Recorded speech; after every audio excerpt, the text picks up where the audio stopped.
I'm the worst Jew there is. I'm a terrible, terrible Jew. I mean, I'm very culturally Jewish. There's loads of things in me. I have a very strong sense of family, a highly developed sense of guilt, an absolute love of food, of feeding people, of ceremony, of doing things together that are really important to me. That's all very much my Jewish side. In terms of religious beliefs, I have none.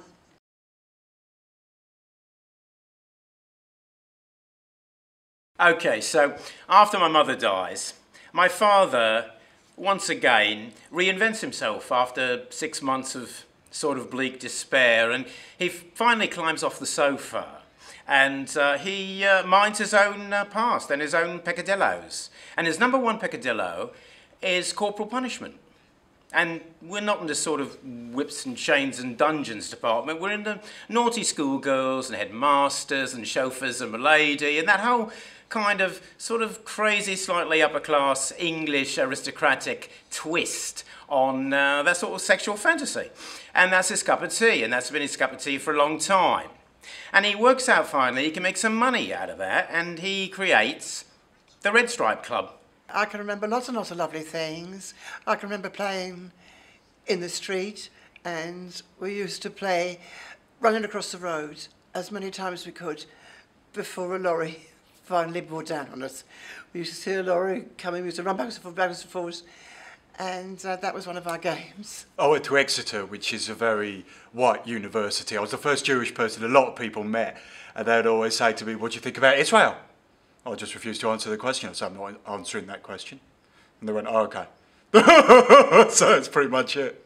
I've just potted about today, waiting for my darling husband to come in from work. I'm sure I'll make him a fantastic supper. Which I haven't done too much today. I haven't done anything good for the community, if you're asking me that. I haven't changed the world. Around about 9 o'clock, there used to be a break, and I was in the hall. And I was standing there, and these two boys, these two goyim, you know what goyim is? You knew what goyim is. They come over to me, they say, "Why don't you go back to your country?" So I said, "Right." So I was, "No, just go away. You get yourself into trouble." He said, "What are you going to do?" I punched him right in the mouth, smashed his mouth wide open. He's bleeding. I went back to the class. Never said a word to Mr. Isaacs. He come in with his mouth bleeding. He said, "Who done that?" He said, "He did." So he says, "Go and see the nurse." So he called me over. He says, "What'd you do that for?" I told him, "Oh." He said, "Go and sit down." He said, "Go and sit down." And it went all over the school what I'd done.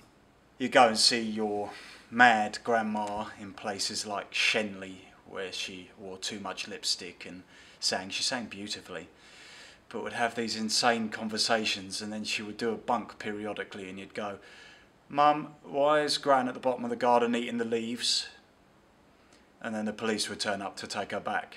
We've always kept a kosher home, only because it's easier that way. You don't know who's coming in or out, and you know you're not going to get any horse meat in it.